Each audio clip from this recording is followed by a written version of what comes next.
Hello, today we're gonna go over a VR lessons. I know VRs can be difficult, but hopefully this will help some people.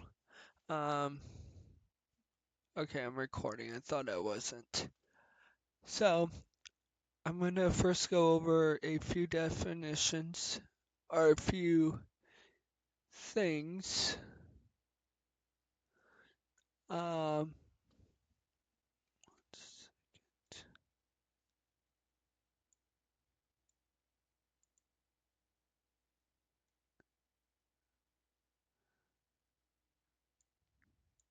So see this square with this hexagon looking shape in the middle and there's that dot in the very middle.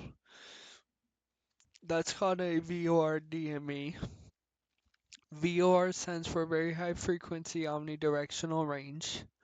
What it basically does without getting too in depth on how it actually works is it shoots out a signal um, in each direction, and in a circle we have 360 directions.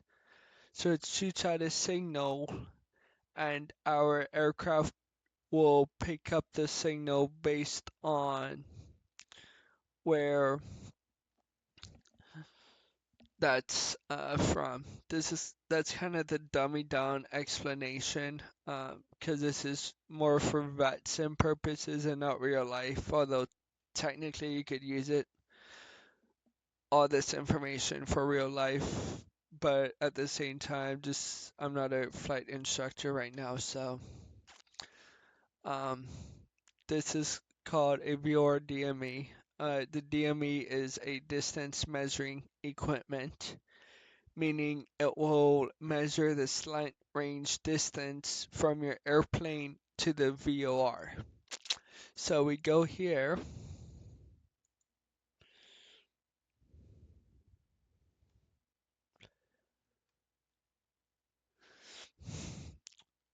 We see we have a distance of 3.5 nautical miles from the El Toro VOR.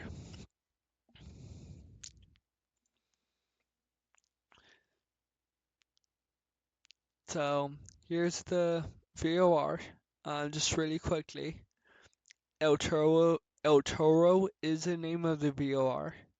The frequency that we will tune into is 117.2. Let's not worry about what the underline means. China 119, don't quote me on this, but I think this would be military use, but we don't, us civilians don't use that. And then ELB is a three-letter identifier for this VOR. These dots and dashes are the Morse code identifier. So if you're in a steam gauge, like we are in right now, we would, there's a nav button we will click and it will play this sequence, and we just have to check that it actually matches up for us to be able to use this uh, VOR and know it's okay to use. Um,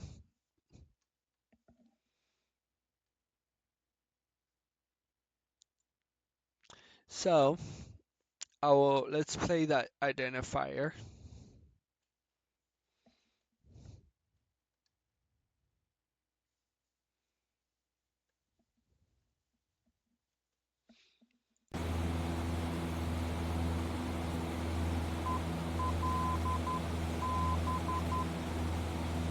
Did you hear that identifier? That basically shows, okay, we can use that. There it is one more time.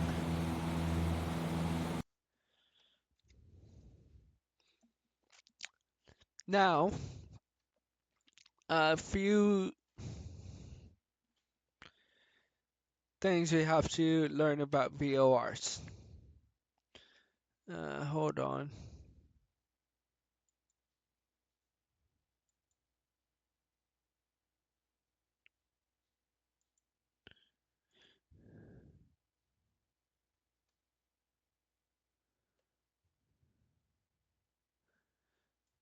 So I'm just going to use this as an example because this is the only way I can write. Um, so here's a VOR, and when we go away from the VOR, so we go this direction, away from it, that's called a radio. Radios always go away from a VOR. So in this example, we have here for El Toro, even though we are going to the VOR, hence we have the 2 indication here, and we can also see it here on the GPS, but even though we are going to the VOR, the radio we are tracking is 240.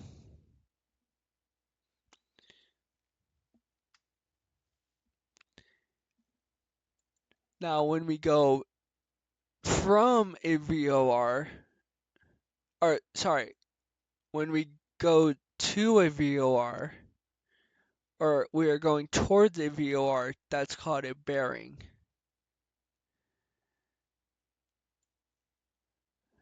So the green arrow is the bearing, and the red arrow that's going away is known as the radio.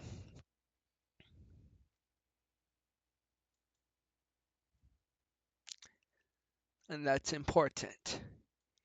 Now, here are a few things about the VOR indicator that we have here in front of us. For a G1000, it's mostly the same, just like the color and maybe where the to and from indicator is are slightly different, but the whole concept is the same. So, assuming we are going to the VR right now and we've set everything up correctly, I'll get into that part in just a little bit. We can think of the circle, whether it's the middle circle or the bottom circle of this VOR, as us, the airplane. And we can think of this white needle as a course that we want to be on. Now, you notice how this course is to the left of us. That means if we want to get centered up on the 240 radio and go to the VOR, we will need to go to the left. So how I quickly think of it is which the needle is telling me what direction I need to go if it's set up correctly. And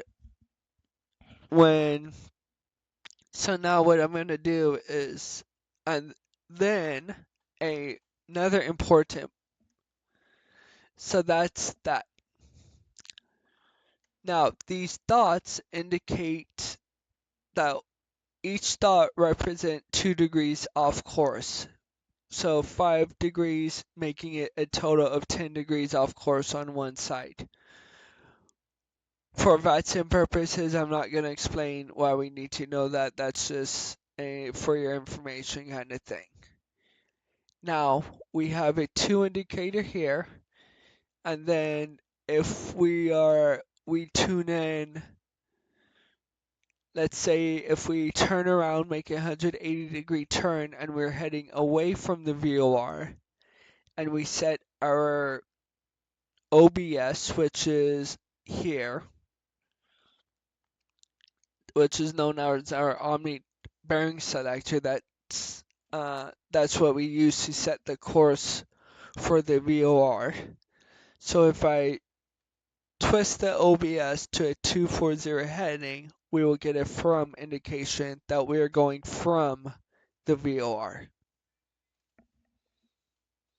So, and another important point, which I know I got this confused when I was going through flight school, is our aircraft position or our aircraft direction, whether we are pointing north, south, east, west, wherever, the VOR will not be able to tell us that part. It can only tell us where we are in relation um, to the VOR.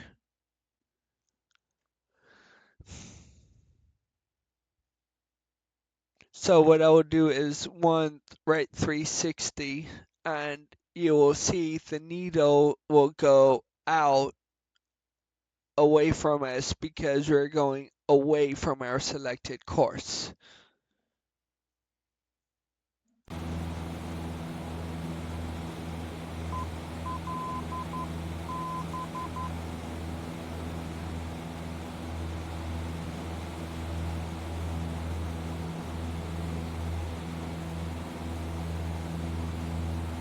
So you notice how the VOR is going out away from the course.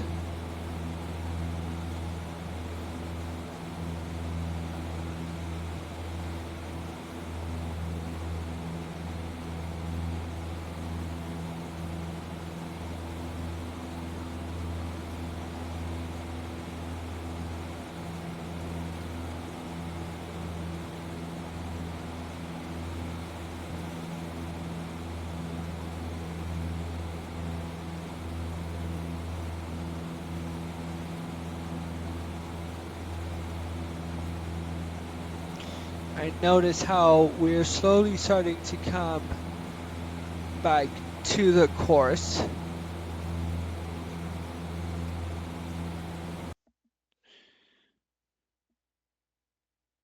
So notice how when we started and ended our turn, it's relatively at the same position. I think I made it too steep of a turn, yeah, which I did, but it's fairly close to where we are. So it's kind of just showing that it doesn't matter the aircraft direction we are, or where the aircraft is pointing, it's not going to tell us our direction. It's just going to tell us where we are in relation to the course and the VOR that we have selected.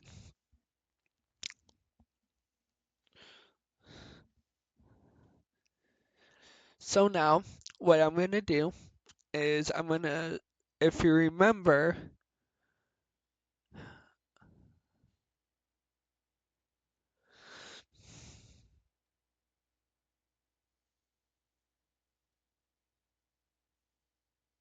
so when we track to a VOR, I want you to think of this saying like bearing, like heading. So the heading that we are using to go to or away from a VOR, we want to make sure that is selected in our Omni bearing selector. Here's the reason why.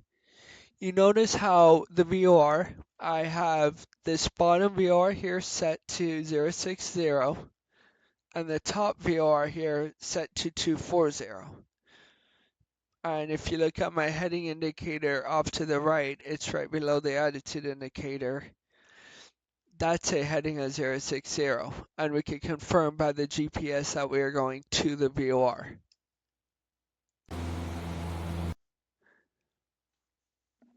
So we see this 240 degrees and this 060. You notice how they are in opposite sides of the circle. Well, why is that? I'm not going to get into the reasoning as to the why, but it's because of something called reverse sensing. G1000s fortunately do not have this. They know how to autocorrect, so if we accidentally set the wrong direction, it will be able to tell us that, oh, you're right of the course. But for this reason, the direction that we are wanting to go, whether we're going to the viewer or going away from the viewer, we want that to be the same as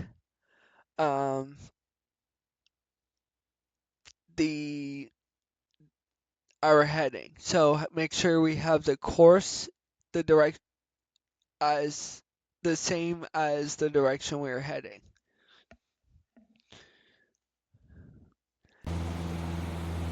So, and then there's also couple other quick things I want to show you.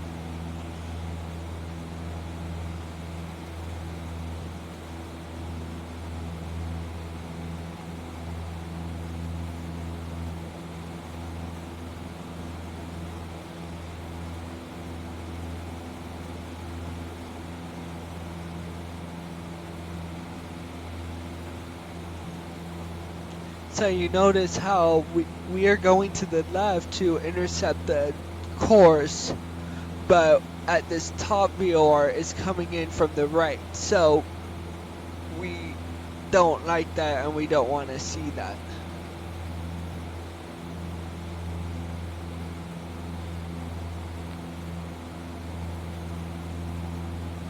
So that's why when you're setting up your VOR, you want to make sure your course and heading are for the most part the same.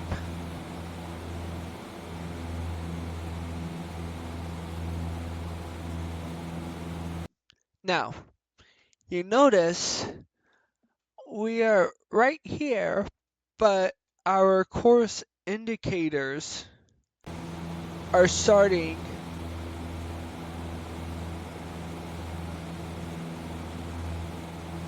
it was kind of going out to the left, and I'm looking at the bottom one.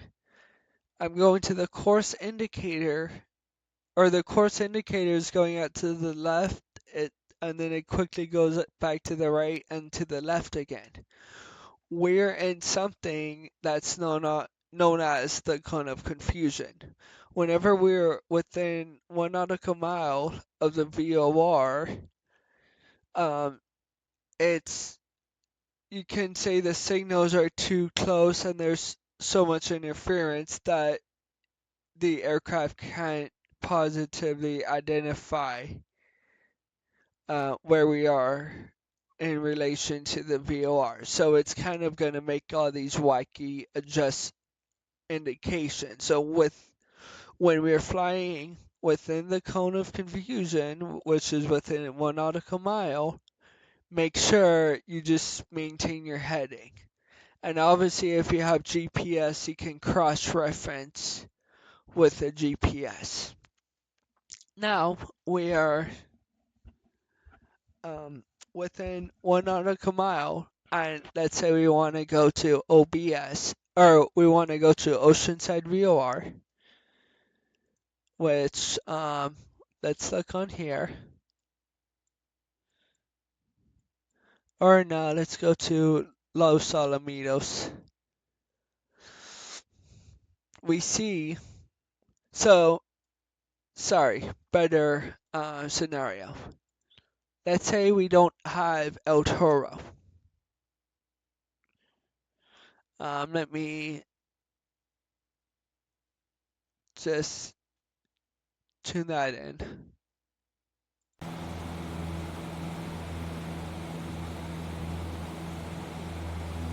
I do realize the mountain's up ahead, so.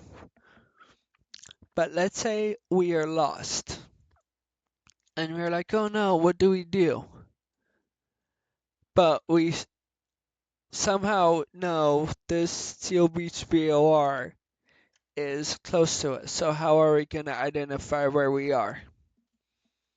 What we can do is using 115.7, which is the frequency for Seal Beach VOR, we can tune that in here.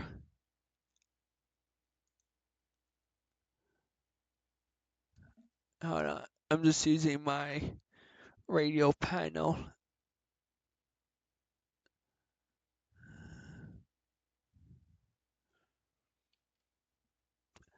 And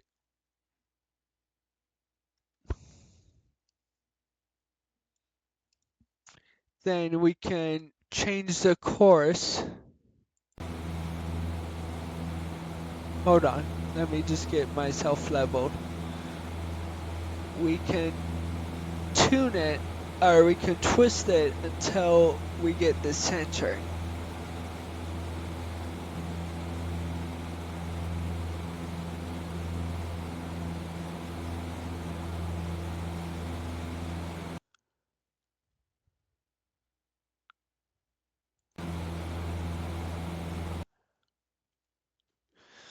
So I know if I want to go straight to the COB's VOR, what I'm going to have to do is turn to a heading of approximately 275 degrees.